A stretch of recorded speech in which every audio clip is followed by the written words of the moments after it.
नमस्कार। देश प्रदेश व दुनिया की तमाम बड़ी खबरों में आपका स्वागत है। आइए एक नजर डालते हैं आज की मुख्य हेडलाइंस पर। दूसरे दिन भी हंगामेदार रहा विधानसभा का सत्र। महासभा में विवाद से चर्चा में बिश्नोई समाज। चंडीगढ़ पर पंजाब हरियाणा में टकराव। हरियाणा बीजेपी अध्यक्ष की बागियों को दो टूक। हरियाणा में बारातियों ने की फायरिंग, वीडियो सामने आने पर एफआईआर हुई दर्ज। हरियाणा में हाईवे पर रोंग साइड में घुसा ट्रक, 6 लोग कुचले। अलग अलग जगहों पर धुंध की वजह से हुए बड़े हादसे। पंजाब हरियाणा सरकार से सुप्रीम कोर्ट नाराज। वहीं दिल्ली में प्रदर्शन कर रहे छात्रों की मांगों पर बनी सहमति। यूपीपीएससी ने 2 शिफ्ट में परीक्षा का फैसला लिया वापिस। कुरुक्षेत्र में 22 लाख के फ्रॉड में एजेंट गिरफ्तार। युवक को ऑस्ट्रेलिया भेजने का दिया था झांसा। सिरसा में रिश्वतखोर एसआई दोषी करार। वहीं इंटरनेट से सीखा बम बनाना। एक बच्चे ने शिक्षिका की कुर्सी पर रखा था बम। राहुल बोले मोदी ने संविधान नहीं पढ़ा। वहीं ट्रंप ने तीसरी बार राष्ट्रपति बनने की जताई इच्छा। अब देखिए खबरें विस्तार से। हरियाणा विधानसभा सत्र की कार्यवाही 18 नवंबर 2 बजे तक स्थगित कर दी गई है। अब 18 नवंबर को 2 बजे तीसरे दिन की कार्यवाही शुरू होगी। दूसरे दिन की कार्यवाही के दौरान सीएम नायब सैनी ने राज्यपाल बंडारू दत्तात्रेय के अभिभाषण पर अपनी बात रखी। इस दौरान सीएम ने तंज कसा कि विपक्ष का नेता नहीं बना, ऊपर से लेटर नहीं आया। यह सुनकर पूर्व सीएम भूपेंद्र सिंह हुड्डा ने पंजाबी में जवाब दिया कि बने ना बने तुहानू की। सीएम ने कैथल विधायक आदित्य सुरजेवाला को भी नसीहत दे डाली कि वह पिता रणदीप सुरजेवाला के पच्चीनों पर न चले। इससे पहले दादरी से बीजेपी विधायक सुनील सांगवान ने कांग्रेस की हार पर कहा कि कसूर ईवीएम का नहीं, एक भावी मुख्यमंत्री का था जो पूरे हरियाणा में 1000 थानेदार लिए घूम रहा था। पहले तो गुलाबी गैंग थी, लेकिन अब की बार एक नई गैंग आई, किलकीमार गैंग। इस गैंग के 1000 लड़के पूरे हरियाणा में घूम रहे थे। वहीं कांग्रेस विधायक भारत भूषण बत्रा ने कहा कि भाजपा को ईवीएम की पूजा करनी चाहिए, जिसके बाद भाजपा के कई विधायकों ने अपनी सीट से खड़े होकर इस बयान का विरोध किया। इस पर सीएम नायब सैनी ने कहा कि सदन में चुनाव प्रक्रिया संबंधी विषय नहीं उठाए जाए, यह मेरा सदन से आग्रह है। इस पर स्पीकर हरविंदर कल्याण ने कहा कि यदि कोई सदस्य इस पर बोलना चाहता है तो नियमों के मुताबिक उसे लिखित रूप में सदन में यह देना होगा। कांग्रेस विधायक रघुवीर काद्यान ने भाजपा सरकार बनने पर कहा कि यह तो समय का फेर है, बिल्ली के भाग्य से छिका टूट गया। वहीं रामकुमार गौतम ने भी भूपेंद्र सिंह हुड्डा के बारे में कहा कि भूपेंद्र हुड्डा अच्छे इंसान है, लेकिन उनकी पार्टी गलत थी और उनके द्वारा जो उनकी सरकार में काम करवाए गए थे उन काम करवाने का नतीजा गलत था। इस दौरान हरियाणा के तमाम विधायकों ने अपनी बात रखी। वहीं हरियाणा के मुख्यमंत्री नायब सिंह सैनी की तरफ से सरकार के कार्यों को गिनवाया गया और आने वाले समय में सरकार किस प्रकार के काम करेगी उसके बारे में भी बताया गया। बिश्नोई समाज इन दिनों सुर्खियों में बना हुआ है। इसका बड़ा कारण है पूर्व सांसद कुलदीप बिश्नोई और बिश्नोई महासभा के प्रधान देवेंद्र के बीच चल रही तनातनी। हाल ही में दोनों ने संगठन में रहते हुए एक दूसरे को अपने अपने पदों से हटा दिया था। वहीं बुधवार को बिश्नोई समाज ने बैठक कर 5 फैसले लिए हैं। इनमें सबसे बड़ा फैसला महासभा का संरक्षक पद खत्म करना था। इसके साथ ही फैसला लिया गया कि कुलदीप बिश्नोई से बिश्नोई रत्न भी वापस लिया जाएगा। संगठन में चल रहे विवाद के कारण भले ही इस वक्त बिश्नोई समाज सुर्खियों में आ गया हो, लेकिन आपको बता दें कि प्रकृति से प्रेम करने वाला यह समाज वन्य जीवों के लिए त्याग करने के लिए समाज में एक मिसाल माना जाता है।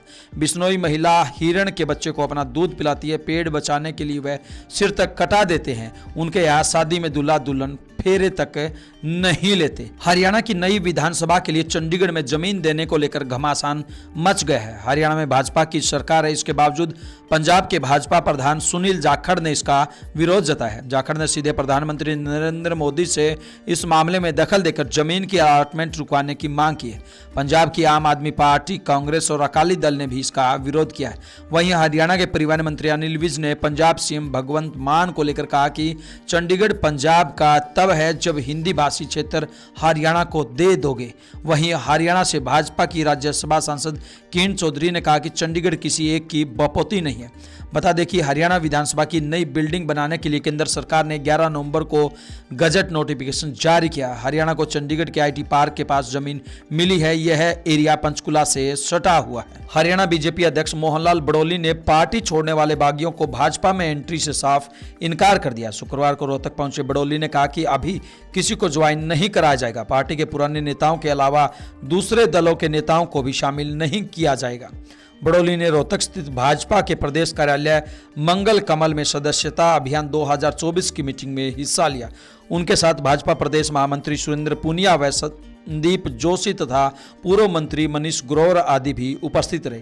बड़ोली ने कहा कि पार्टी में पहले साधारण सदस्यता अभियान पूरा होगा, फिर एक्टिव मेंबर बनेंगे, उसके बाद प्रत्येक बूथ की कमेटी का चुनाव होगा, इसके बाद मंडल का चुनाव होगा, फिर जिला और प्रदेश का चुनाव होगा, प्रदेश के बाद में राष्ट्रीय अध्यक्ष का चुनाव होगा। तब किसी की ज्वाइनिंग का कोई कार्यक्रम तब तक नहीं होगा। मोहनलाल बड़ोली ने यह भी कहा कि जिन लोगों ने पार्टी के विरोध में काम किया है उन्होंने पार्टी से अपना स्थान तो समय ही खत्म किया है। उनका फीडबैक हमने प्रत्येक विधानसभा से लिया है और सूची तैयार है। भविष्य में जब कोई जिम्मेदारी देने की बात आएगी तो हमारा केंद्रीय नेतृत्व उस पर जरूर विचार करेगा। भीतरघात करने वालों की सूची तैयार कर ली गई है। हरियाणा के पानीपत में शादी में बाराती इस कदर उत्साहित हुए कि दूल्हे वाले रथ पर चढ़कर फायरिंग कर दी। यही नहीं, बारात में भी कुछ लोग पिस्टल और डोगा यानी कि दोनाली बंदूक लहराते हुए दिखे। इसके बाद उन्होंने वीडियो सोशल मीडिया पर डाल दिए, जिसके बाद वीडियो वायरल होकर पुलिस तक पहुंच गए। पुलिस ने फायरिंग करने और हथियार लहराने वालों के खिलाफ केस दर्ज कर लिया है। पुलिस उनकी तलाश में जुट गई। सेक्टर 19 थाना पुलिस को दी शिकायत में एएसआई राजकुमार ने बताया कि वह थाना एरिया में बतौर सिक्योरिटी एजेंट ऐसे मौजूद है। सोशल मीडिया पर मिली वीडियो में कुछ आदमी बारात में डीजे पर नाच रहे हैं। गांव के काफी लोग भी वहां पर मौजूद दिखाई दे रहे हैं। पुलिस के मुताबिक नाचने वालों में कुछ लड़के अपने हाथ में पिस्टल लेकर हवाई फायर करते दिख रहे। एक लड़का डोगा यानी कि बंदूक हवा में लहरा रहा है। इन्होंने जश्न के माहौल में हवाई फायर कर लोगों में दहशत फैलाई है। उक्त वीडियो की जांच पड़ताल की तो पता लगा कि यह वीडियो 10 नवंबर की है। यह बारात गांव पसीना खुर्द पहुंची थी। इसके बाद गांव में जाकर इसके बारे में पता किया। वहां पता लगा कि पसीना खुर्द के रहने वाले जाकिर के घर में शादी थी। यहां गांव डाडोला के रहने वाले शाहरुख के घर से बारात आई थी। बारात में डाडोला के निवासी गयूर ने पिस्टल से हवाई फायर किया था। बारात में मौजूद अन्य लोगों ने भी सार्वजनिक स्थल पर लोगों के बीच पिस्टल व डोगा बंदूक को हवा में लहराकर फायर किए। इससे लोगों में दहशत फैली। कहीं ना कहीं ये मामला पानीपत में ही नहीं बल्कि पूरे हरियाणा में सुर्खियों में आया हुआ है। धुंध की वजह से हरियाणा में अलग अलग जगहों पर अनेक हादसे हुए। हरियाणा के पानीपत शहर में गुरुवार को एक ट्रक ने एलिवेटेड हाईवे पर रॉन्ग साइड में घुसकर मौत का तांडव मचाया। बेकाबू ट्रक ने एक के बाद एक 3 अलग अलग जगहों पर 6 लोगों को कुचल डाला। इसमें 5 लोगों की मौत हो गई है जबकि एक युवक की हालत गंभीर बनी हुई है। धुंध के कारण ही रोहतक में 6 वाहन आपस में भिड़ गए। हादसे में 6 लोग घायल। आपस में टकराए वाहनों में एक roadways bus, 2 tanker, 1 truck, 1 car और 1 टेम्पो शामिल है। यह पूरा हादसा रोहतक के मदीना टोल पर हुआ। सबसे पहले ट्रक और टेम्पो के बीच टक्कर हुई थी, जिसके बाद एक एक कर 4 और वाहन दुर्घटना का शिकार हो गए। उधर हिसार के नारनौल में हरियाणा रोडवेज की बस और ट्रक की टक्कर हो गई। इसमें 20 से ज्यादा यात्री घायल हो गए। पंजाब के अमृतसर हवाई अड्डे पर धुंध और स्मॉग के कारण 4 इंटरनेशनल और 10 घरेलू उड़ानें लेट हुई। 2 घरेलू उड़ानें भी रद्द कर दी गई। कहीं ना कहीं धुएं की वजह से, धुंध की वजह से आए दिन बड़े बड़े हादसे देखने व सुनने को मिल रहे हैं। आप भी अगर कहीं सफर कर रहे हैं तो अपने आप को जरूर बचाएं और नियमों का पालन करें। सुप्रीम कोर्ट ने सोमवार को वायु गुणवत्ता प्रबंधन आयोग CAQM अधिनियम की धारा 14 के तहत पराली जलाने के मामले में CAQM के आदेशों का उल्लंघन करने वाले अधिकारियों के खिलाफ मुकदमा चलाने में पंजाब और हरियाणा राज्यों की लापरवाही पर अपनी चिंता जाहिर की। न्यायमूर्ति अभय ओका और न्यायमूर्ति अगस्टीन जॉर्ज मसीह की पीठ दिल्ली NCR में प्रदूषण प्रबंधन से संबंधित MC मेहता मामले की सुनवाई कर रही थी, जिसमें NCR राज्यों में वाहन प्रदूषण, ठोस अपशिष्ट प्रबंधन और पराली जलाने से संबंधित मुद्दों पर ध्यान केंद्रित किया गया था। पराली जलाने से होने वाले वायु प्रदूषण के संबंध में कोर्ट ने पंजाब और हरियाणा सरकारों द्वारा प्रस्तुत हलफनामे की जांच की, जिसमें खेतों में आग लगाने की घटनाओं की अधिक संख्या का संकेत दिया गया था। न्यायालय ने वायु गुणवत्ता प्रबंधन आयोग अधिनियम की धारा 14 के तहत दोषी अधिकारियों के खिलाफ कार्रवाई करने में दोनों राज्यों की अनिच्छा पर असंतोष दोहराया। Uttar Pradesh public service commission की प्रोविंशियल सिविल सर्विस पीसीएस की प्रारंभिक परीक्षा अब एक शिफ्ट में होगी। 20,000 छात्रों के आंदोलन के बाद कमीशन को 10 दिन में ही फैसला वापस लेना पड़ा। यूपीपीएससी ने गुरुवार 14 नवंबर को 2 शिफ्ट में परीक्षा का फैसला वापस ले लिया। यह फैसला 5 नवंबर को ही लिया गया था। प्रदर्शन कर रहे छात्रों ने कहा कि ARO परीक्षा पर फैसला होने तक वे आंदोलन जारी रखेंगे। प्रयागराज में यूपीपीएससी ऑफिस के सामने छात्र एक शिफ्ट में परीक्षा कराने की मांग को लेकर 11 नवंबर से प्रदर्शन करे। आयोग के सचिव अशोक कुमार करीब 4 बजे कार्यालय से कल बाहर आए। हुटिंग होने लगी तो फिर अंदर चले गए, फिर लाउडस्पीकर पर अनाउंस किया यूपीपीएससी एक दिन में प्रारंभिक परीक्षा कराएगा। सिरसा में 3 लाख रुपए रिश्वत लेने के मामले में सेशन कोर्ट ने सब इंस्पेक्टर अजय कुमार को दोषी करार दिया है। सब इंस्पेक्टर अजय कुमार को स्टेट विजिलेंस ब्यूरो ने रिश्वत लेते हुए रंगे हाथ गिरफ्तार किया था। एसआई अजय कुमार सिरसा में सीआईए इंचार्ज थे। दोषी की सजा का फैसला 19 नवंबर को सुना जाएगा। इस समय सिरसा जिला पुलिस के एटीवी स्टाफ का इंचार्ज है। मामले के अनुसार हुड्डा सेक्टर सिरसा निवासी सुखा सिंह ने विजिलेंस निदेशक को दी शिकायत में बताया कि उसका पिता बलदेव सिंह एनडीपीएस एक्ट में जिला जेल में है। कोरोना संक्रमण के समय उसके पिता को 42 दिनों की पैरोल मिली थी। हार्ट की बीमारी के कारण उसका पिता तय समय पर वापस जेल नहीं जा पाया। इसके बाद उसके पिता का वारंट जारी हो गया। 15 जून को Dabwali CIA incharge SI Ajay Kumar उनके घर आया और पिता को पकड़ लिया। उसके बाद अजय कुमार कहने लगा कि पूरे परिवार को धारा 216 में गिरफ्तार करूंगा, अगर बचना है तो 3 लाख रुपए देने होंगे। सुखा ने अजय कुमार को कहा कि इतने रुपए तो उसके पास अभी नहीं है। सुखा ने अजय कुमार को 1 लाख रुपए दे दिए। 5 जुलाई 2021 को स्टेट विजिलेंस ब्यूरो ने सीआईए इंचार्ज अजय कुमार को 2 लाख रुपए रिश्वत लेते हुए सिरसा अनाज मंडी में रंगे हाथों गिरफ्तार कर लिया था। महिला अध्यापिका की कुर्सी के नीचे बम फोड़ने के मामले का खुलासा हो गया है। बापोड़ा स्कूल में बम फोड़ने के मामले का आज खुलासा हुआ। 12वीं कक्षा में विज्ञान वर्ग के 13 छात्रों को 7 दिन के लिए स्कूल से निष्कासित किया गया है। जिला शिक्षा अधिकारी बोले कि अगर ये विद्यार्थी अपने फार्मूले का सही जगह प्रयोग करते तो प्रोत्साहन भी मिलता, लेकिन दुरुपयोग पर सजा मिली है।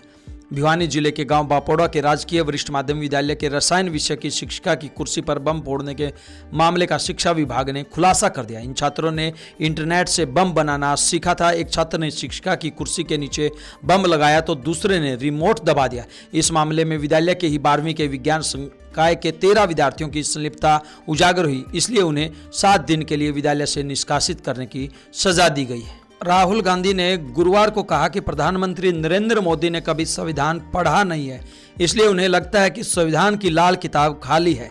वे महाराष्ट्र के नंदुरबार में रैली को संबोधित कर रहे थे। इस दौरान संविधान की प्रति दिखाते हुए उन्होंने कहा, भाजपा को किताब का लाल रंग पसंद नहीं, लेकिन हमें इसकी परवाह नहीं कि रंग लाल है या नीला, हम इसे बचाने के लिए अपनी जान भी देने को तैयार है। दरअसल चुनाव प्रचार के दौरान भाजपा नेताओं ने राहुल गांधी द्वारा दिखाई जाने वाली लाल किताब को शहरी नक्सलवाद से जोड़ने की कोशिश की थी। पीएम मोदी ने भी 9 नवंबर को तंज किया था कि राहुल गांधी संविधान की जो किताब लेकर घूम रहे उसके पन्ने खाली हैं। अमेरिका के निर्वाचित राष्ट्रपति डोनाल्ड ट्रंप ने तीसरी बार भी राष्ट्रपति बनने की इच्छा जताई है। रॉयटर्स की रिपोर्ट के मुताबिक उन्होंने बुधवार को राष्ट्रपति जो बाइडेन से मुलाकात के पहले वाशिंगटन डीसी के एक होटल में यह बयान दिया। उनके बयान पर समर्थकों ने खुशी जाहिर की। ट्रंप ने अमेरिकी संसद के निचले सदन के सदस्यों से कहा, मुझे लगता है कि मैं फिर से राष्ट्रपति पद के लिए चुनाव नहीं लड़ूंगा, लेकिन आप अगर ऐसा चाहते हैं तो मैं ऐसा सोच सकता हूं। अमेरिका में 2 बार राष्ट्रपति बनने का प्रावधान है। ट्रंप दूसरी बार राष्ट्रपति चुने गए हैं। इससे पहले वह 2017 से 2021 तक राष्ट्रपति रह चुके हैं। अगर ट्रंप तीसरी बार राष्ट्रपति बनने की कोशिश करते हैं तो इसके लिए उन्हें संविधान में संशोधन करना होगा। इसके लिए अमेरिकी संसद और राज्यों से समर्थन की जरूरत होगी। इन तमाम खबरों को लेकर आपकी क्या कुछ प्रतिक्रिया है, आप हमें कमेंट बॉक्स के माध्यम से जरूर बताएं। ब्यूरो रिपोर्ट, बिंदास रहना।